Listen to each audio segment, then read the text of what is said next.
दो औरतों में से बच्चे की असली माँ की पहचान। सम्राट का कर्तव्य पृथ्वी पर भगवान की छाया के रूप में काम करते हुए अपने राज्य में शक्ति व्यवस्था स्थापित करना, कमजोरों की रक्षा करना और दुष्टों को दंड देना होता है। अकबर को अपनी निश्चयता पर गर्व था। आखिरकार वह शहंशाह था, दुनिया उसकी शरण में थी। एक दिन उसकी शाही अदालत में दो औरतें एक बच्चे के साथ आई। वह दोनों फुट फुट कर रो रही थी। पहली औरत ने कहा, जहाँपना, यह बच्चा मेरा पुत्र है। मैं बहुत बीमार थी और इसकी देखभाल नहीं कर सकती थी, इसलिए मैंने इसे अपनी सहेली के पास छोड़ दिया था। किंतु अब जब मैं ठीक हो गई हूँ तो यह मुझे मेरा पुत्र देने से इनकार कर रही है। इस पर दूसरी औरत ने चीख कर अकबर से कहा, मेरे भगवान, यह झूठ बोल रही है। यह मेरा पुत्र है और मैं इसकी माँ हूँ। यह औरत इस तरह की कहानियाँ सुनाकर मेरे पुत्र को ले जाना चाहती है। अकबर यह निश्चय नहीं कर पा रहे थे कि औरतों को कैसे न्याय दिलाया जाए। उसने अपने सबसे बुद्धिमान मंत्री बीरबल को अदालत में बुलाया। बीरबल ने एक के बाद एक दोनों औरतों की बातें सुनी और सिर हिलाया। फिर वह अकबर की ओर झुका और बोला,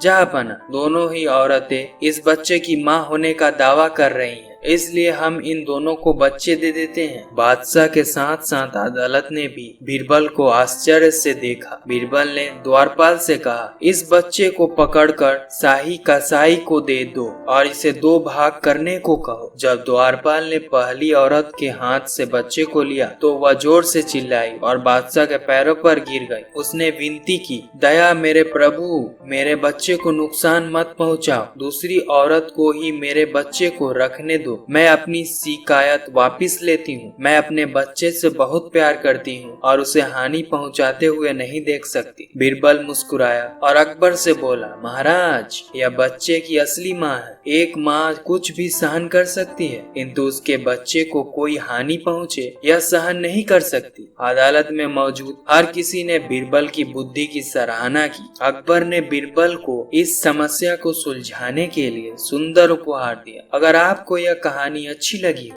तो आर्टिफिशियल मोटिवेशन चैनल को सब्सक्राइब कर दीजिएगा। मिलते हैं नेक्स्ट वीडियो में नई कहानी के साथ।